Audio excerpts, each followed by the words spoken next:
Welcome again to the Avanti Natural Lifestyle Network. I'm Chef Mark Cleveland, and we are doing another healthy and delicious meal for you. Today is kamut couscous. Kamut is an ancient grain, so let's get started. We're going to start with a little bit of any sort of herbal broth that you like. I personally like some brewed green tea. Today we're using a brewed brown rice tea, which is Japanese genmai cha. Has a nice puffy brown rice flavor. I'm going to add some slices of ginger in. All of this stuff is optional and you can adapt it to whatever you're interested in. I'm going to add a couple of fresh bay leaves from the tree outside, some lemon verbena from my garden, and a little bit of lemongrass. And then I'm also going to add in some of these fresh vegetables. This is a great time to use the organic fresh frozen vegetable medley. This is a nice one. It's got edamame, green beans, corn, and carrots, all organic, all peak freshness. I'm going to also add a little squeeze of orange juice. This is a little clementine, and a pinch of salt and pepper. And we're going to just bring it back to a boil. It'll only take a couple of minutes. You can do it with the lid on.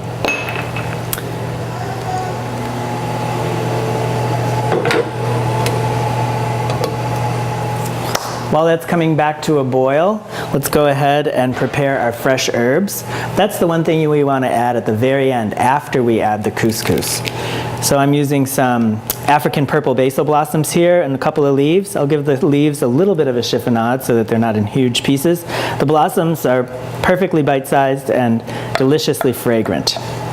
And then we're going to also add some nasturtium blossoms. Nasturtiums are in season in the winter, spring, and fall.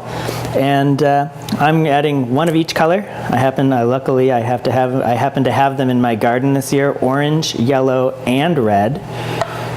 And that's it. Okay, now that everything's boiling nicely, you can go ahead and take out the herbs if you'd like, or leave them in. I like to leave them in. I think it makes for a nicer presentation at the table. We're going to add in our couscous. We're going to give it a quick stir one time, and then top it with our herbs. Goes back onto an empty flame. You don't need a flame at this point, and put the lid on it and let it sit for 15 or 20 minutes. Then we'll come back to it and fluff it up. So here's what it looks like. Okay. Smells good, smells lemony and basil-y already. So basically you just fluff it up a little bit, incorporate and stir, and then we're ready to serve. I'm going to grab a serving dish and show you what it looks like when it's plated and ready for the table.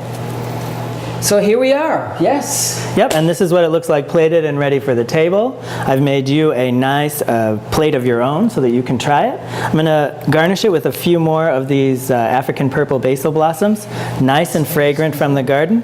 And go ahead. Have you ever tried kamut couscous before? I have not, but so I know I'm for a treat. We always like an open-minded eater. It's like a healthier version of grits. Delicious. Yeah. And this is, like I said, a very open-ended recipe. This one is actually fat-free and vegan, but you could go ahead and doctor it up a little bit with some butter or some olive oil. I like it with some added sesame seeds. You can do a nice version with lemon and poppy seeds. It's very adaptable and very delicious. And the basil, delicious. Yeah, great. It brings its fragrance with it. Nice. You heard it from the chef. And for more information about the Avanti Natural Culinary Network, check out our YouTube channel, on our website, which is avantinatural.com, and on our social media. You'll find us on Instagram, Pinterest, Twitter, and Facebook. Come see us again, and make the recipe too. You guys have to try some of this.